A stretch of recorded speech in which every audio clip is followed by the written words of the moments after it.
Berapa jumlah bayaran untuk konsultan?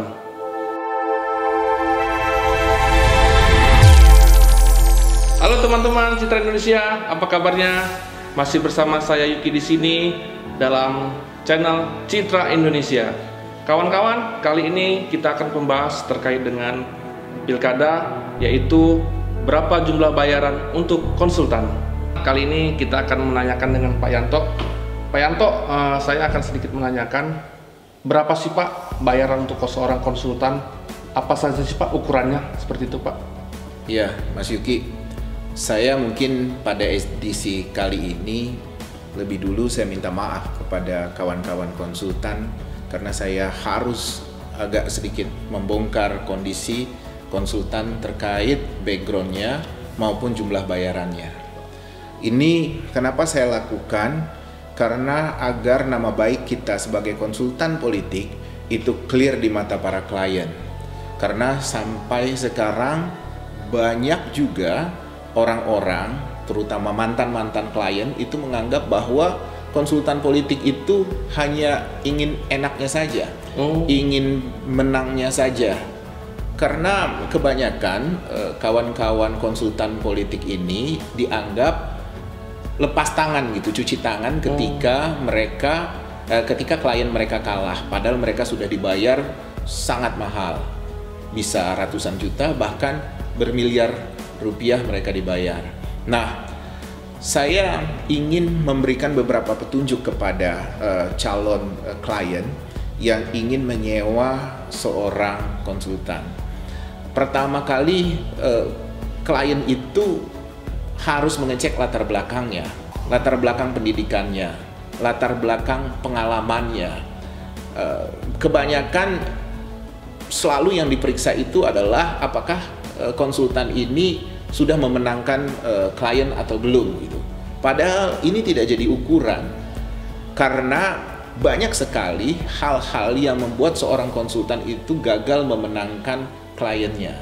Dan dari pengalaman saya, kebanyakan konsultan gagal memenangkan kliennya lebih banyak karena kesalahan dari klien yang tidak tertib melaksanakan rekomendasi-rekomendasi yang diberikan oleh konsultannya, Mas Yuki.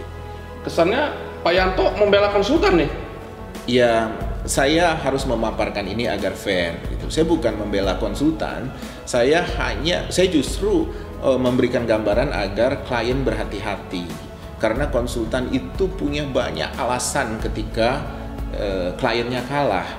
Jadi para klien ini harus membeli konsultan secara benar dan secara tepat. Karena begini Mas Yuki, di Indonesia ini saya tahu betul sejarah konsultan politik di Indonesia. Itu diawali dengan tren polling, survei. Itu sekitar tahun 2007-2008, sekitaran itu gitu. Ada tren polling, survei di tahun 2007-2008, menjelang Pilpres di tahun 2009. Itu tren para orang yang melakukan kegiatan polling dan survei. Nah, kemudian ada istilah konsultan politik. Nah, mereka menganggap bahwa konsultan politik itu adalah orang-orang survei ini, orang-orang yang melakukan polling ini, padahal sebenarnya itu berbeda. Nah, kawan-kawan yang melakukan survei pun tidak menahan diri ya, tidak mawas diri. Mereka kerap juga berganti baju menjadi seorang konsultan politik. Padahal kapasitas mereka itu hanya sekedar tukang survei. Dan ini bertebaran di Indonesia. Belum lagi kawan-kawan di daerah-daerah yang melakukan mengidentifikasikan dirinya sebagai konsultan politik, tetapi sebenarnya dia hanya memakai ilmu copy paste apa yang sudah terjadi di daerah Jawa atau di daerah Jakarta. Ini membuat citra buruk konsultan politik, Mas Yuki, karena akhirnya tidak bisa dipertanggungjawabkan secara logik dan ilmiah, dan juga tidak bisa dipertanggungjawabkan dari kemenangan kliennya. Memang latar belakang seperti apa Pak konsultan-konsultan itu Pak? Ya, sebenarnya latar belakang kalau untuk konsultan politik ya, kalau untuk konsultan politik itu sebenarnya basis ilmunya adalah dia belajar tentang kondisi politik di Indonesia, kemudian juga dia belajar tentang komunikasi politik di Indonesia, dia juga bicara tentang psikologi politik di Indonesia. Ketika dia juga belajar tentang pemasaran, cara memasarkan produk itu. Kemudian juga dia belajar tentang personal branding.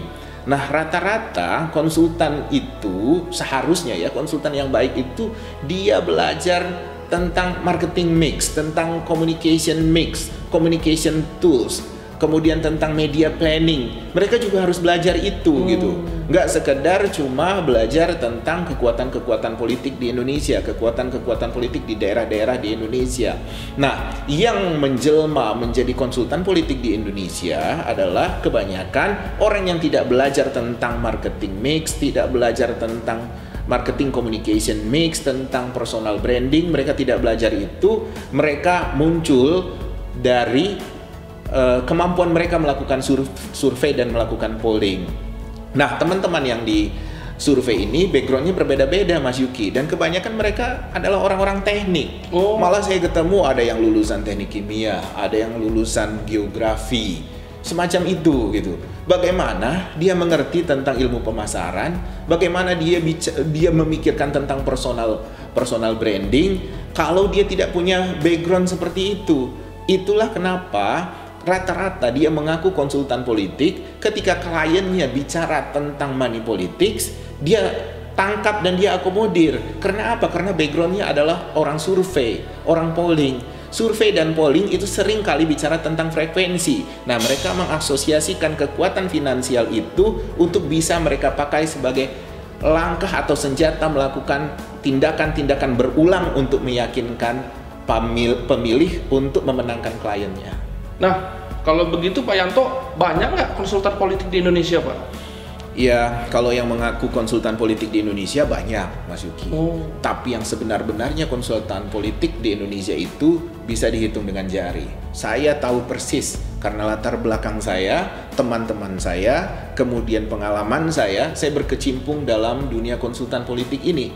Belasan tahun saya mengamati dan saya berkecimpung di dunia konsultan politik, dan saya pastikan kepada Mas Yuki itu hanya hitungan jari konsultan politik yang sebenar-benarnya konsultan politik di Indonesia ini. Nah, untuk itulah Mas Yuki, untuk video kita kali ini kita perlu memilah mana konsultan politik yang patut dibayar mahal itu. Karena konsultan politik yang benar itu dia akan menginstrumenkan semua tools untuk kemenangan kliennya berdasarkan kapasitas keilmuan dia. Wah, berarti memang mahal dong Pak bayaran untuk konsultan politik itu, Pak? Iya, memang mahal Mas Yuki. Konsultan-konsultan yang dibayar perusahaan untuk memasarkan produk, yang dibayar untuk memperkuat citra perusahaannya itu mereka dibayar mahal. Apalagi ini adalah klien yang menginginkan kemenangan sebuah kekuasaan politik. Nah, kalau sampai ada konsultan yang mau dibayar murah, harusnya klien waspada. Kenapa dia mau dibayar murah? Ada apa? Tentu kalau dia mau dibayar murah, konsultan ini tidak confidence dengan kemampuannya. Kalau dia mau dibayar murah, berarti dia tidak tahu batasan-batasan tanggung jawab dia untuk memenangkan kliennya. Nah, harusnya klien atau calon kandidat yang baik ketika dia mau bertemu dengan konsultan, dia sebenarnya harus siap menerima angka-angka yang tinggi dari calon konsultannya, tapi dia juga harus siap mempertanyakan kenapa konsultannya meminta bayaran tinggi itu, dan dia minta penjelasan itu. Jadi dari penjelasan ini tidak patut sebenarnya buat seorang klien berpikir bagaimana mencari konsultan yang murah, karena bukan apa-apa hanya karena selisih 1 miliar, 2 miliar, 3 miliar akhirnya kalah, sementara mereka sudah mengeluarkan uang puluhan miliar untuk melakukan pertarungan. Tetapi karena dia pelit kepada konsultannya, dia pelit kepada tim suksesnya, dia pelit kepada orang-orang di sekitar dia, akhirnya itu membuat dia kalah. Percayalah bahwa kandidat tidak perlu memikirkan pusing-pusing sepanjang dia punya konsultan yang baik. Tak usah dia khawatir dia belum tabur uang ke pemilih, dia belum menyambangi masyarakat dan sebagainya, belum mencetak stiker, pasang banner. Itu sudah urusan kandidat yang akan menyelesaikannya. Bahwa apa yang terjadi di lapangan, apa yang menjadi pandangan masyarakat terhadap kandidat, itu sudah menjadi tanggung jawab konsultannya. Jadi yang penting adalah bagaimana everybody happy untuk orang-orang di sekeliling dia. Karena inilah mesin politik dia yang sebenarnya yang akan menghantarkan kemenangan buat dia. Terima kasih Pak Yanto. Semoga penjelasan yang disampaikan Pak Yanto ini dapat dimengerti oleh para calon klien. Kawan-kawan Citra Indonesia, jangan lupa kunjungi website kami di konsultanpolitik.com. Dan yang lebih penting lagi, jangan lupa subscribe, like, and share.